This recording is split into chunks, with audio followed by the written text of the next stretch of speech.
We're back with White House National Security Advisor Jake Sullivan. Jake, good to have you here. Thanks for having me. So we know President Biden and President-elect Trump will meet in the Oval Office on Wednesday.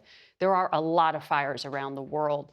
What is it that President Biden wants to deliver in terms of a focus and message?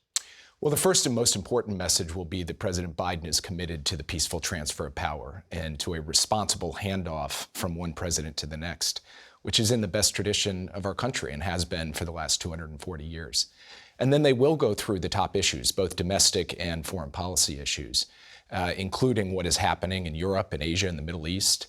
And the president will have the chance to explain to President Trump how he sees things, where they stand, and talk to President Trump about how President Trump is thinking about taking on these issues when he takes office. Well, let's go to Ukraine because we just heard from Senator Haggerty that worldview from that portion of the Republican Party right now. We know the war's expanding there. The North Korean troops seem to have entered the fight. You have all these adversaries all in on Russia winning there. What can you do in the remaining 70 days to sort of change what's happening on the ground or Trump-proof the strategy, so to speak?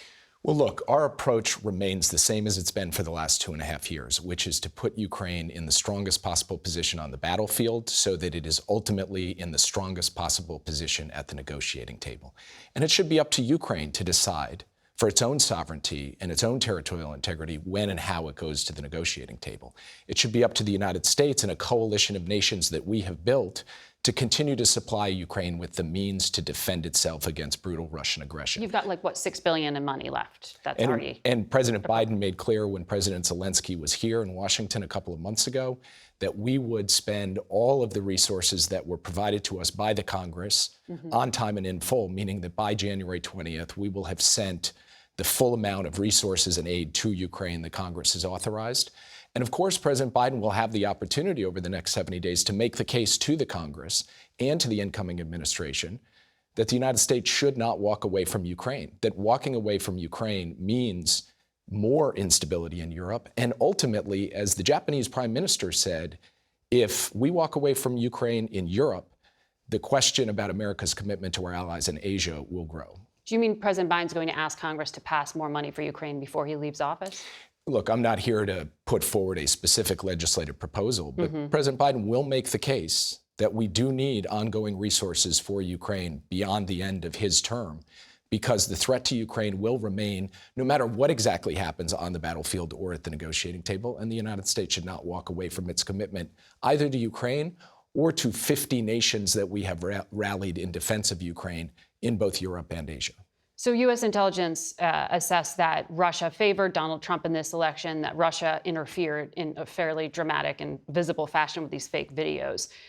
What consequence are they going to pay, if any, for doing that? Well, first, let's not forget that we are currently helping Ukraine fight Russia in Ukraine in the most dramatic and full-throated way one could imagine. So we are already doing a substantial number of things to impose costs on Russia.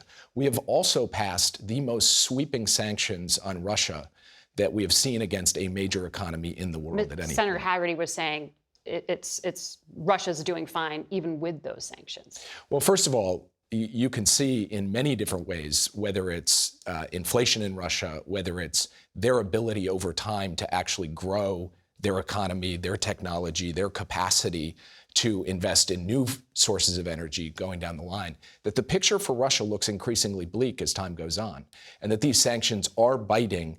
They have not stopped, obviously, Russia from being able to carry out its military operations in Ukraine today, but they have painted a darker picture for Russia tomorrow.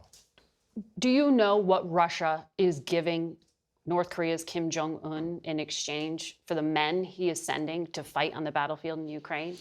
We don't know for sure, and frankly, I think Vladimir Putin doesn't know for sure. I think he probably hasn't decided exactly what he's going to do for North Korea on a going forward basis. But I will tell you this, Kim Jong-un expects that he's going to get something significant, probably in the form of military and technology support from Russia. For his nuclear program? And that's a distinct possibility. I can't say exactly what will happen, but we have already heard the Russians come out and say that North Korea's nuclear program should be looked at differently today than it was 5 or 10 years ago.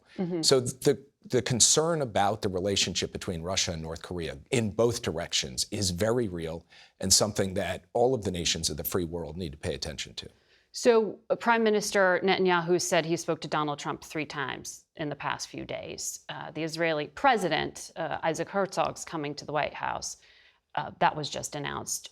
What makes you think in these final days of the Biden administration that Benjamin Netanyahu would agree to peace in Gaza or agree to peace in Lebanon and not hold on to that political capital for the new president?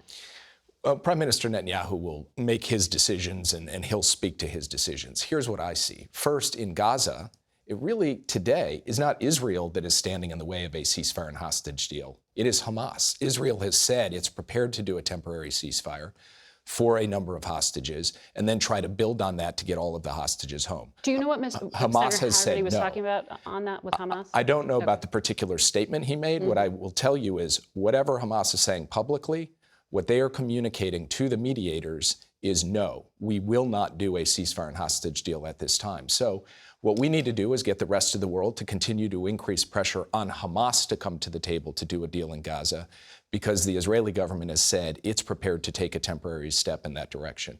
And then when it comes to Lebanon, we have been actively engaged in discussions with the Israeli government. Those should remain behind closed doors.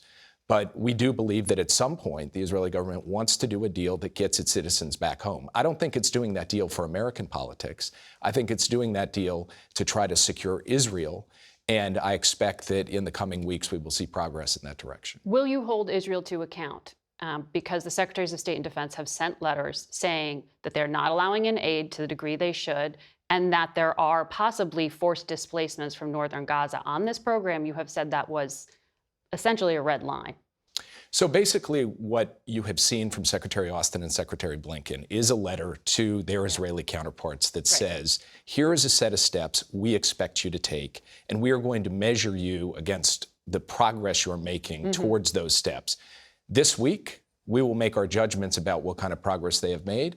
And then Secretary Austin, Secretary Blinken, the president will make judgments about what we do in response. And I'm not going to get ahead of that. Very quickly, President Xi and President Biden will be in the same place at these summits in the next few days. Will the president confront him about this pervasive and massive hacking of telecom companies known as Salt Typhoon? President Biden, every time he sees his Chinese counterpart, President Xi, speaks to him about cyber-enabled espionage, about cyber attacks. Yes, it is. It is an absolutely significant attack. It's something that the FBI, our Department of Homeland Security, and our entire national security enterprise is digging into in a big way. And of course, it will be on the agenda between every American official and every Chinese official in the weeks ahead. Jake Sullivan, a lot happening in the world. Thank you for coming in and talking to us.